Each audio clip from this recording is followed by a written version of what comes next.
سلام تماشابینان عزیز. خلاصه خبرهای مهم چهارشنبه 21 ایول تاجیکستان را از پایگاه خبری بامداد برایتان پیشکش میکنیم. شروع میکنیم از یک نگاه کوتاه به سرخط خبری مهم روز در این برنامه. در گذشت قربانبی رحمانووا خواهر پرزیدنت تاجیکستان دعوت اوانگارد از طرفدارانش همه ساعت 4 سحری 22 ایول صف کشید.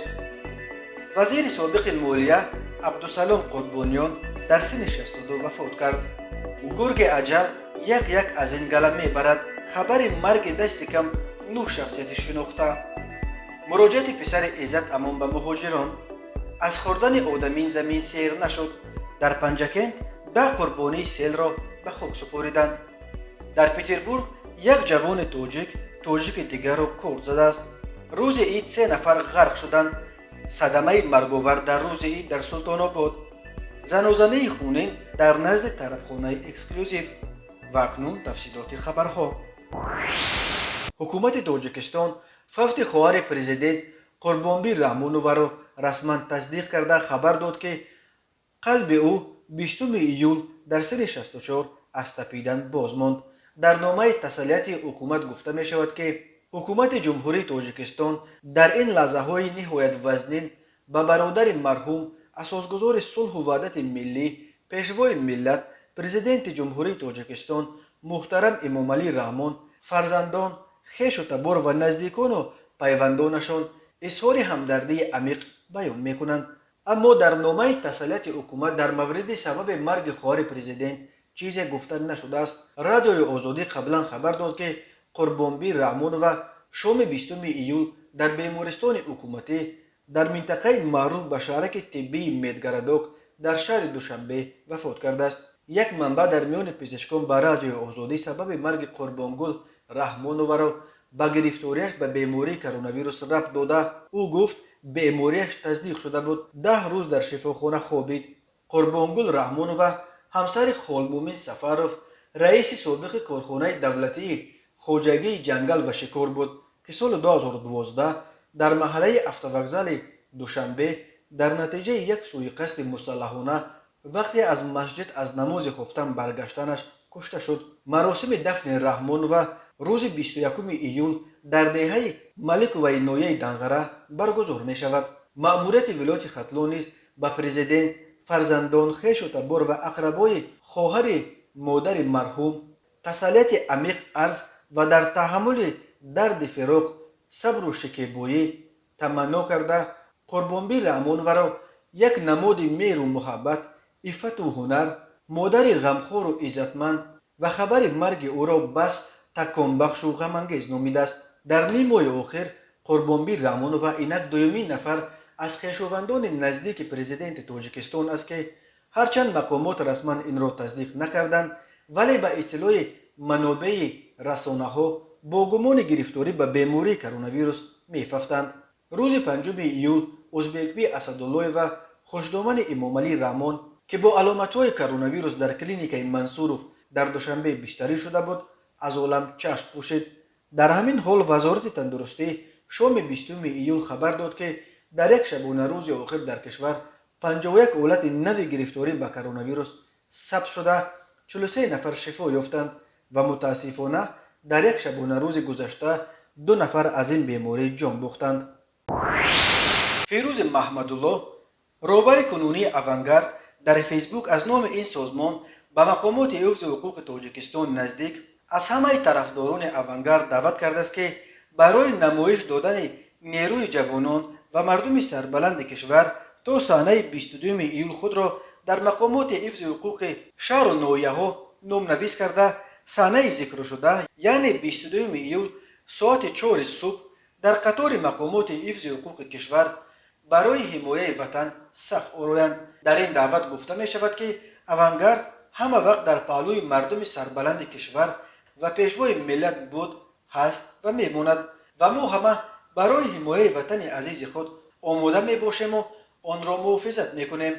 تفصیلات دیگر داده نشده است ولی این دعوت در حال صورت می گیرد که پرزیدنت تاجیکستان امامعلی رحمان اخیراً در پس منظر بد شدن وضع امنیت در مناطق شمال افغانستان و تصرف بیش از 900 کیلومتر از 1370 کیلومتر مرز افغانستان با تاجیکستان از جانب جنگجویان طالبان به وزیر مدافع شیرعلی میرزا امر داد که 20,000 نفر را از حساب سربازان ذخیروی به حفظ مرز با افغانستان سفربر کنند. حالا در سراسر جمهوری بنا به اطلاع دریافته نامنویس کردن افراد علاقه در ارتش خدمت کرده یا به قول دیگر پارتیزان ها برای سفربر به مرز ادامه دارد. اما هنوز روشن نیست که آیا صف آرایی طرفداران اوانگارد به خاطر سفربری به مرز تاجیکستان و افغانستان است یا یگان معرکه تبلیغاتی نوبتی. اوانگارد یک سازمان نزدیک به برخی دایره‌های وزارت کارهای داخلی تاجیکستان است که سال 2015 تأسیس یافته است و به گفته فیروز محمدالله تا امروز 22,000 نفر عضو دارد.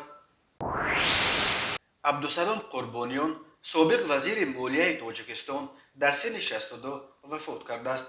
مراسم نماز جنازه او روز 21 ایول در زادگاهش ناحیه دنغره برگزار می شود. درباره فوت عبدالسلام قربانیان وزارت مالیه تاجیکستان در صحیفه‌اش در فیسبوک خبر داد. رهبریت و هیئت کارمندان وزارت مالیه جمهوری تاجیکستان از مرگ نابهنگام سابق وزیر مالیه قربانیان عبدالسلام کریم سخت اندوهگین بوده در این روزهای وزنین و سنگین به اهل و عائله و نزدیکان و پیوندانش صبر جمیل خواهانند گفته می شود در نامه تسلیت وزارت. ولی درباره علت مرگ عبدالسلام قربانیان وزارت مالیه چیزی نگفته است. عبدالسلام قربانیان از ماه نوامبر سال 2013 تا اول سال 2018 بیش از 4 سال وزیر مالیه تاجیکستان بود. او بعد از ماجرای به شرکت امید 88 دادن قریب 170 میلیون سومانی از پول سهمیه‌های ساختمان نیروگاه روغون که اداره این مبلغ‌ها در اختیار وزارت مالیه قرار داشت از مقام برکنار گردیده دیگر به یگان منصب بلند تعیین نشد.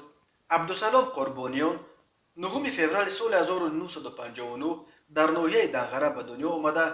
سال 1982 دانشکده پلی‌تکنیکی تاجیکستان را با اختصاص مهندس ساختمان، سال 1999 دانشکده انداز و حقوق را با اختصاص اقتصادچی و سال 2010 اکادمیای خدمت دولتی وابسته به پرزیدنت روسیه را با اختصاص مالیه، انداز و قرض ختم کرده است. او از سال 2006 تا 2013 در مقام سردار دیرکسیون ساختمان دستگاه پرزیدنت کار کرده. ماه نوامبر سال 2013 به مقام وزیر مالیه تعیین شد و تا سال 2018 عضو حکومت بود.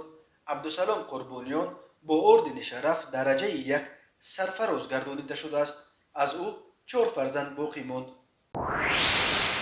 یک منبع پایگاه خبری بامداد خبر داد که حکیموف امین قهارویچ رهبر مغازه مشهور ولنا در شهر دوشنبه در سن 65 از بیماری کرونا ویروس وفات کرده است.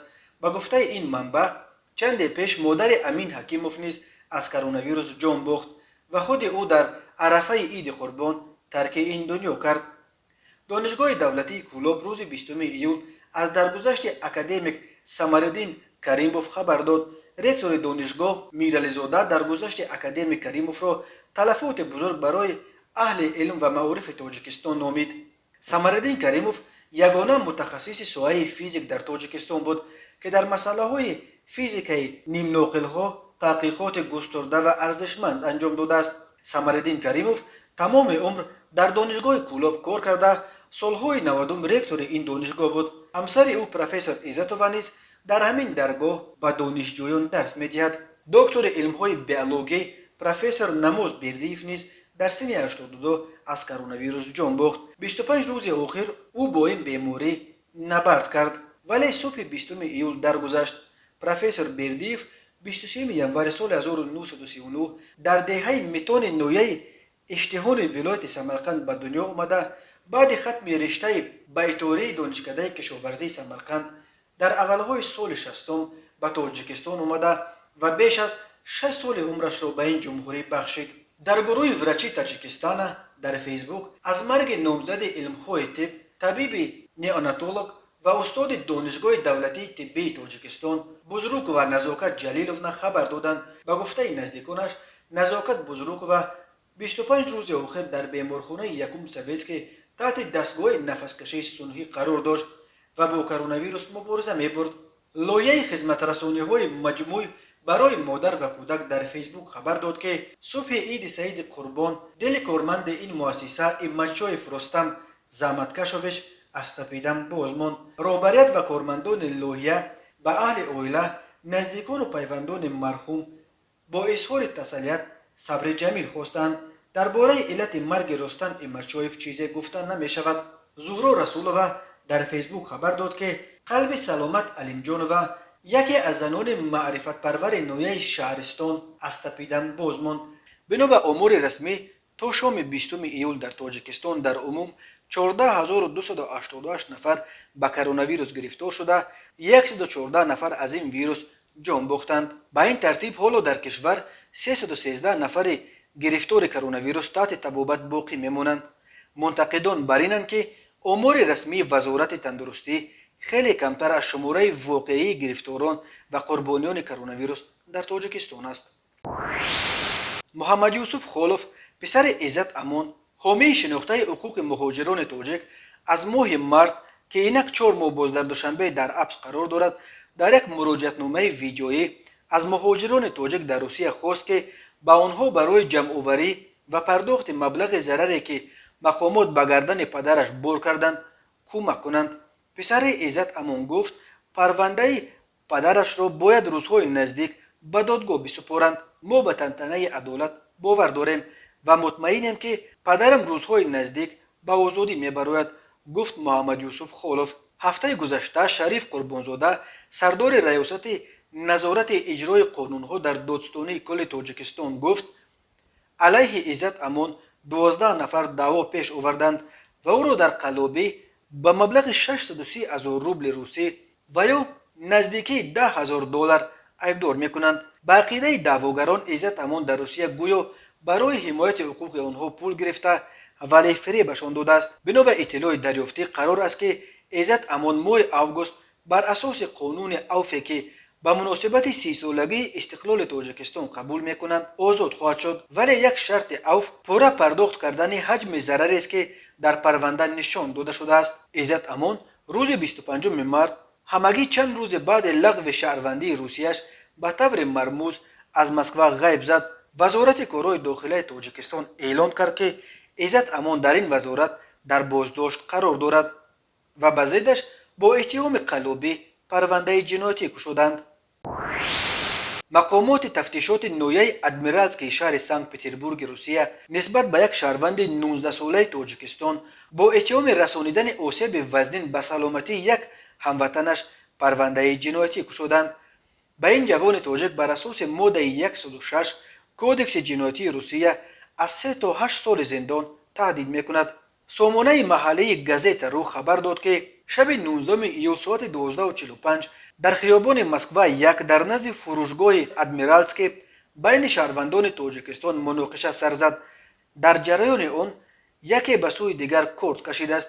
بنابراین منبع یک جوان 19 ساله که در اداره مهاجرت ثبت نام نداشته است به قفس سینه هموطن 20 سالش کارت زده است. جبر دیده را با جراحت میانه در بیمارستان پژوهشگاه یاری تعجیلی بستری کردند. در رابطه با این حمله پرونده جنایتی گشودند و روز 20 ایول پلیس حملگر را در همان خیابان مسکو در نزد بینای رقم 28 دستگیر کرد. سبب مناقشه بین دو جوان تاجیکستانی در پترزبورگ که به چنین فرجام خونین آورد هنوز روشن نیست. کمیته ایالت‌های فوق‌العاده تاجیکستان خبر داد که روز 20 ایول در روز عید قربان در دریا و کانال‌های تاجیکستان 3 نفر از جمله یک کودک 4 ساله غرق شدند. طبق معلومات بخش کمیته ایالت‌های فوق‌العاده در شهر وحدت روز 20 ایول ساعت 11:50 یک کودک 4 ساله از دهه شادمان جماعت برونوف هنگام دست و روشویی در رودخانه اندگان به آب افتیده است. متاسفانه آن لحظه در نزد طفل کسی از کلانسالان نبوده است. جسد او را بعد 4 ساعت از آب بیرون آورده به والدانش سپاریدند. همین طور دو ساکن 29 و 45 ساله دهه علیجان جماعت پشونگ نویه دنغره روز 20 ایول ساعت 13:00 از بی احتیاطی هنگام آببازی در کانال دهه علیجان غرق شدند. ҷасади онҳоро сокинон аз об берун кашида ба мақомоти дахлдор супориданд. як ҷавони 22-солаи сокини ноҳияи Сино ба мақомоти милисия муроҷиат кардааст, ки санаи 20 июл тахминан соати 11:00 дар назди тарабхонаи эксклюзив дар маҳаллаи деҳаи болои шаҳри Душанбе як нафар тартиботи ҷамъиятиро дағалона вайрон намуда бе ягон асос ӯро латукуб кардааст ва бо корди хоҷагӣ як маротиба ба қисмати рони пои чапаш задааст. дар натиҷа ҷабридида ҷароҳати ҷисмонӣ бардоштааст. маркази матбуоти вазорати корҳои дохила гуфт бо гумони даст доштан дар ин ҳамла ҷавони 20-солаи сокини ноҳияи Сино дастгир шудааст. ҳамчунин ҷавони 24-солаи сокини шаҳри Душанбе бо гумони ғоратгарӣ боздошт шудааст. вазорати корҳои дохила гуфт, ки ӯ шаби 13 ба 14 июл дар кӯчаи Неъмат Қарабоев дар назди бинои рақами 24 дроб 1 ба таври ошкоро аз дасти марди 32-солаи сокини пойтахт як адад телефони мобилии тамғаи Redmi X4-ро кашида гирифта аз ҷои ҳодиса ғайб задааст. зарари расонидашуда 1500 сомониро ташкил медиҳад. маркази матбуоти вазорати корҳои дохилаи Тоҷикистон хабар дод, ки рӯзи 20 июл дар ду рӯзи Иди Қурбон дар як садама дар ҳудуди ҷамоати Султонободи ноҳияи Рӯдакӣ мошини Toyota Camry ба канори роҳ чапа шуда ронандаи 22-солаи сокини ҷамоати Зайнабобод дар роҳ ба бемористон ҷон бохтааст. дар ин садама ҳамчунин се мусофири ин мошин, як ҷавони 20-сола аз ҷамоати Чоргултепа ва ду хоҳар, яке 18 ва дуюми ҳамагӣ 11-сола аз ноҳияи Балхӣ ҷароҳат бардоштанд. тамошобинони азиз, ин буд муруре ба хулосаи чанд хабари муҳими имрӯзи Тоҷикистон. хабару гузоришҳои бештар аз Тоҷикистон ва дар бораи Тоҷикистону атрофи онро дар сомонаи пойгоҳи хабарии Бомдод дар ин нишона пайгирӣ намоед: www.bomdod.com. хуш бошед.